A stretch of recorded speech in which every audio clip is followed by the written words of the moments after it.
ದಲ್ಲಿ ನಾನು ಹೇಳಿದಾಗೆ ಮೊದಲೇ ಓಲ್ಡ್ ಅಲೈ ಅಂತ ಏನಾದರೂ ಕಂಟಿನ್ಯೂ ಮಾಡಿದ್ರು ಅಂತ ಅನ್ಸುತ್ತೆ. ಸರ್, ಶೃಂಗೇರಿ ಕ್ಷೇತ್ರದ ವಿಚಾರವಾಗಿ ಜೀವರಾಜ್ ಅವರಿಗೆ ಈಗ ಚುನಾವಣಾ ಆಯೋಗ ಗೆದ್ದಿದೆ ಅಂತ ಕೊಟ್ಟಿದೆ.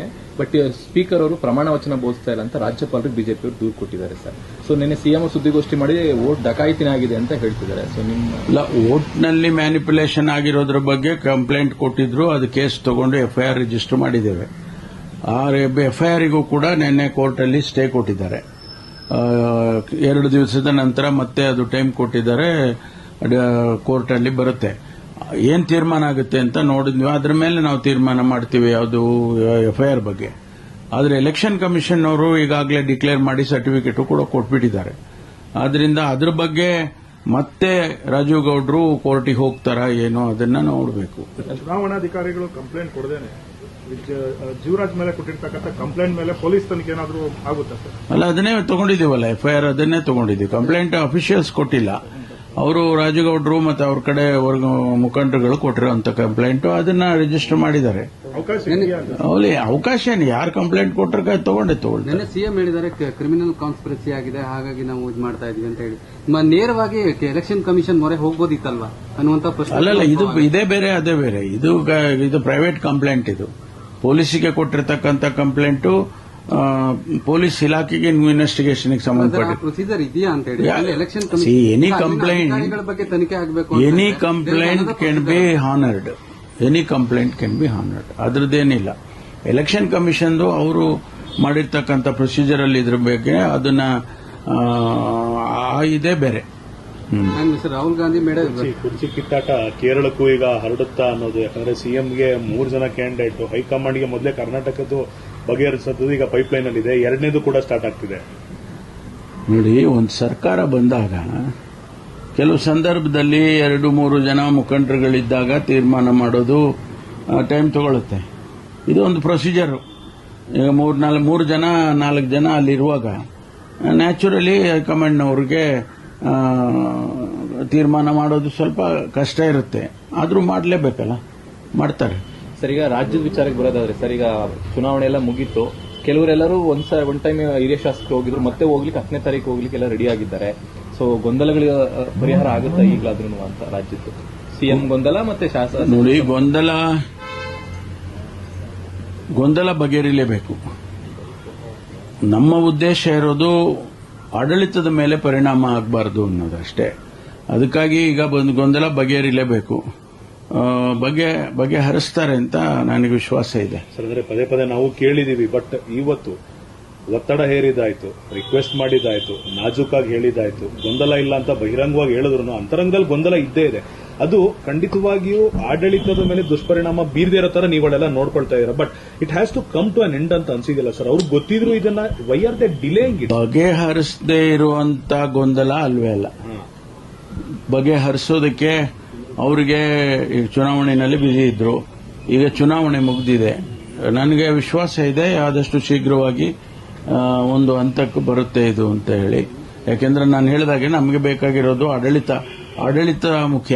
ಆಡಳಿತ ಜನಗಳಿಗೆ ನೀವು ಕಿತ್ತಾಟ್ಕೊಳ್ಳಿ, ಏನಾದರೂ ಮಾಡ್ಕೊಳ್ಳಿಯಪ್ಪ, ನಮ್ಗೆ ಆಡಳಿತ ಮುಖ್ಯ, ಕಾರ್ಯಕ್ರಮ ಮುಖ್ಯ ಅನ್ನುವಂಥದ್ದು ಸಂದರ್ಭ. ಅದಕ್ಕೋಸ್ಕರ ಬೇಗ ಬಗೆಹರಿಸ್ತಾರೆ ಅಂತ ಅನ್ಕೊಳ್ತೀವಿ. ಪುನರ್ರಚನೆಗೆ ನಿಮ್ಮ ಒಪ್ಪಿಗೆ ಇದೆ ಸರ್? ಪುನರ್ರಚನೆ ಆಗಬೇಕು ಅನೇಕ ಜನ ಶಾಸಕರು. ನಾವು ಹೇಳುವಂತ ವಿಚಾರಗಳಲ್ಲ ಇವು. ನಾವು ಹೆಂಗೆ ಹೇಳಕ್ಕಾಗತ್ತೆ? ನನ್ನ ಅಭಿಪ್ರಾಯ ಹೇಳ್ಬಿಟ್ರೆ ಅದ್ರೇನು ಏನಾಗುತ್ತೆ? ಅದು ಅವ್ರಿಗೆ ಬಿಟ್ಟಿದ್ದು. ಮುಖ್ಯಮಂತ್ರಿಗಳು, ಅಧ್ಯಕ್ಷರು, ಹೈಕಮಾಂಡ್ನವರು ಇವರೆಲ್ಲ ಕೂತ್ಕೊಂಡು ನಾವು ಹಿಂದೆ ಎಲ್ಲ ನೋಡಿದೀವಲ್ಲ. ಕಳೆದ 40 ವರ್ಷದಲ್ಲಿ ನಾನು ಕೂಡ ಅನೇಕ ಇಂತಹ ಸಂದರ್ಭಗಳನ್ನ ನೋಡಿದ್ದೇನೆ. ತೀರ್ಮಾನ ಮಾಡ್ತಾರೆ. ಸ್ವಲ್ಪ ಕೆಲವು ಸಂದರ್ಭದಲ್ಲಿ ಟೈಮ್ ತಗೊಳುತ್ತೆ. ನಮ್ಮ ಕೇಸು ಈಗ ಹಂಗಾಗಿದೆ. ಅದರಿಂದ ಈಗ ಬಗೆಹರಿಸ್ತಾರೆ ಅಂತ ವಿಶ್ವಾಸ ಇದೆ ನನಗೆ. ಖರ್ಗೆ ಅವ್ರನ್ನ ನೀವು ರಾಜ್ಯ ರಾಜಕಾರಣಕ್ಕೆ ಆಹ್ವಾನ ಕೊಟ್ಟಿದ್ರಿ. ಸತೀಶ್ ಜಾರಕಿಹೊಳಿ ಸೇರಿದಂತೆ ಬಹುತೇಕರು ಕೂಡ ಅದನ್ನೇ ಒತ್ತಾಯ ಮಾಡಿದ್ದಾರೆ. ರಾಯರೆಡ್ಡಿ ಕೂಡ ನೆಕ್ಸ್ಟ್ ಆಪ್ಷನ್ ಸಿದ್ದರಾಮಯ್ಯ ಬಿಟ್ಟರೆ ಅವರೇ ಅಂತ ಅನ್ನುವಂತ ಮಾತುಗಳು. ಇಲ್ಲ, ನಾವೆಲ್ಲ ನಮ್ಮ ಅಭಿಪ್ರಾಯಗಳು ಹೇಳ್ತೀವಿ. ಆದರೆ ಅಂತಿಮವಾಗಿ ತೀರ್ಮಾನ ಮಾಡೋರು ಹೈಕಮಾಂಡ್ ಅಲ್ವಾ? ಅವ್ರೇನು ತೀರ್ಮಾನ ಮಾಡ್ತಾರೋ ಅದಕ್ಕೆ ನಾವು ಬದ್ಧವಾಗಿದ್ದೀವಿ. ಏನೇ ತೀರ್ಮಾನ ತಗೊಳ್ಳಿ, ಅವ್ರು ಏನೇ ತೀರ್ಮಾನ ತಗೊಂಡ್ರು ನಾವೆಲ್ಲ ಬದ್ಧವಾಗಿರ್ತೀವಿ. ಈ ನಾಯಕತ್ವ ಕಿತ್ತಾಟ ಸರ್, ಖರ್ಗೆ ಅವರ ಆಗಮನ ಒಂದ ಪರಿಹಾರ? ನಾನು ಹೇಳಿದ್ನಲ್ಲ, ನೀವು ಯಾವುದೇ ರೀತಿಯಲ್ಲಿ ಪ್ರಶ್ನೆ ಹಾಕಿದ್ರೂ ಕೂಡ ಉತ್ತರ ಒಂದೇ, high command. Respect to the development of the 5 states results, how do you see ಅಹಿಂದನೇ ಇಲ್ಲಿ ಜೀವ ಅಂತ. No, it is always proved. ಹಿಂದ ಅವರು ಹಿಂದ ಮತಗಳೇ ಕಾಂಗ್ರೆಸ್ಸಿಗೆ ಒಂದು ಫೌಂಡೇಶನ್ ಅನ್ನೋ ರೀತಿಯಲ್ಲಿ ಮೊದಲಿನಿಂದನೂ ಹಾಗೆ ಇದೆ. ಕಾಂಗ್ರೆಸ್ಸಿನ ಮೂಲವಾದಂಥ ಮತದಾರರು ಯಾರಪ್ಪ ಅಂತಂದರೆ ದಲಿತರು, ಅಲ್ಪಸಂಖ್ಯಾತರು, ಹಿಂದುಳಿದವರು ಮತ್ತು ಬಡವರು, ಬೇರೆ ಬೇರೆ ಸಮುದಾಯದಲ್ಲಿ ಕೂಡ ಇರ್ಬೋದು. ಮೇಜರ್ ಕಮ್ಯುನಿಟಿ ಅಂತ ನಾವೇನು ಕರಿತೀವಿ, ಅದರಲ್ಲೂ ಕೂಡ ಬಡವರು ಇರ್ತಕ್ಕಂಥವ್ರು ಕಾಂಗ್ರೆಸ್ನಲ್ಲಿ ಯಾವತ್ತೂ ಕೂಡ ಗುರುತಿಸ್ಕೊಂಡಿದ್ದಾರೆ. That is the base of Congress. ಅದರಲ್ಲಿ ಏನು ಹೇಳೋವಂಥದ್ದು ಏನಿಲ್ಲ ಹೊಸದಾಗಿ. ಇಲಾಖೆಯಿಂದ ಬರಬೇಕು ಪ್ರಪೋಸಲ್, ಬಂದ ತಕ್ಷಣ ಅದಕ್ಕೆ ಈಗಾಗಲೇ ನಾವು ಪ್ರತಿ ವರ್ಷದಲ್ಲೂ ಇಷ್ಟು ಹಣ ಹೊಸ ಕಟ್ಟಡಗಳಿಗೆ ಅಂತೇಳಿ ಅಲೋಕೇಶನ್ ಮಾಡಿರ್ತೀವಿ. ಅದರಲ್ಲಿ ಅದನ್ನು ಪ್ರಯಾರಿಟಿ ಮೇಲೆ ತಗೊಳ್ತೀವಿ. ಏನಾಗಿದೆ ಅಂದರೆ ಭಾಳಷ್ಟು ಕಡೆ ಬ್ರಿಟಿಷ್ನವ್ರ ಕಾಲದಲ್ಲಿ ಕಟ್ಟಿದಂಥ ಪೊಲೀಸ್ ಲೈನ್ ಅಂತ ಏನಿರ್ತಾ ಇತ್ತು, ಅದೆಲ್ಲವೂ ಕೂಡ ಈಗ ಬೀಳೋ ಹಂತದಲ್ಲಿದೆ. ಇಡೀ ರಾಜ್ಯದಲ್ಲಿದೆ, ನಾಟ್ ನೆಸೆಸರಿಲಿ ಇನ್ ಬ್ಯಾಂಗ್ಳೂರ್. ಅದನ್ನು ನಾವು ಹಂತ ಹಂತವಾಗಿ ಅದನ್ನು ಖಾಲಿ ಅಂತೂ ತುಂಬ ಕಡೆ ಖಾಲಿ ಮಾಡಿಸಿದ್ದೀವಿ. ಅದನ್ನು ಒಡೆದಾಕಿ ಹೊಸದಾಗಿ ಕಟ್ಟೋದಕ್ಕೆ ಪ್ರಾರಂಭ ಮಾಡ್ತೀವಿ. ಈಗಾಗಲೇ ಮೊದಲೇ ಏನಾದರೂ ನೀವು ಐಡೆಂಟಿ 40% ಈಗ ನಮಗೆ ಸಿಬ್ಬಂದಿಗಳಿಗೆ ಕ್ವಾರ್ಟರ್ಸ್ಗಳು ಸಿಕ್ಕಿದೆ. ಅದನ್ನು ಹೆಚ್ಚೆಚ್ಚು ಮಾಡ್ತಾ ಹೋಗ್ತೀವಿ. ಪೊಲೀಸ್ ಗೃಹ ಅಂತ ಏನೇನು ಕಾರ್ಯಕ್ರಮ ಮಾಡ್ಕೊಂಡಿದ್ದೀವಿ ಅದರಲ್ಲಿ ನಮಗೆ ಅಂತಿಮವಾಗಿ 80-90% ಆಗಬೇಕು ಅನ್ನೋದು ನಮ್ಮ ಉದ್ದೇಶ. ಹಂತವಾಗಿ ಪ್ರತಿ ವರ್ಷ ಮಾಡ್ಕೊಂಡು ಹೋಗ್ತಾ ಇದ್ದೀವಿ. ಅದನ್ನು ನಾನು ಪ್ರಪೋಸಲ್ ಕೇಳ್ಕೊಂಡು ಪ್ರಯಾರಿಟಿ ಮೇಲೆ ಮಾಡಿಕೊಡ್ತೀವಿ. ಪಂಚರಾಜ್ಯಗಳ ಚುನಾವಣೆ ಆದ ನಂತರ ನೀವು ಸಿಕ್ಕಿರಲಿಲ್ಲ ಸರ್, ಅದು ತಮಿಳುನಾಡದಂತೂ ಸ್ಪಷ್ಟ ಬಹುಮತ ಸಿಕ್ಕಂತೆ ಕಾಣ್ತಾ ಇದೆ. ಅದು ಅನ್ಎಕ್ಸ್ಪೆಕ್ಟೆಡ್ ಅಂತ ಅನಿಸ್ತಾ ಇದೆ ಸರ್. ಅನ್ಎಕ್ಸ್ಪೆಕ್ಟೆಡ್ ಅನ್ನೋದಕ್ಕಿಂತ ನಾವು ಅಷ್ಟು ಬೇಗ ಅವರ ಪಾಪ್ಯುಲಾರಿಟಿ ವೋಟಾಗಿ ಕನ್ವರ್ಟ್ ಆಗುತ್ತೆ ಅಂತ ನಿರೀಕ್ಷೆ ಮಾಡಿರಲಿಲ್ಲ. ಪಾಪ್ಯುಲಾರಿಟಿ ಖಂಡಿತವಾಗಿ ಇದೆ, ಆದರೆ ವೋಟಾಗಿ ಕನ್ವರ್ಟ್ ಆಗುತ್ತಾ ಇಲ್ವಾ ಅನ್ನೋದ್ರ ಬಗ್ಗೆ ಅನೇಕ ವಿಶ್ಲೇಷಣೆ ಆಗಿತ್ತು. ಎಲ್ಲೂ ಕೂಡ ಅದು ಖಂಡಿತವಾಗಿಯೂ ಇಷ್ಟೊಂದು ಪರಿಣಾಮಕಾರಿಯಾಗಿ ಆಗುತ್ತೆ ಅನ್ನೋದನ್ನು ನಾವು ಯಾರೂ ಊಹೆ ಮಾಡಿರಲಿಲ್ಲ.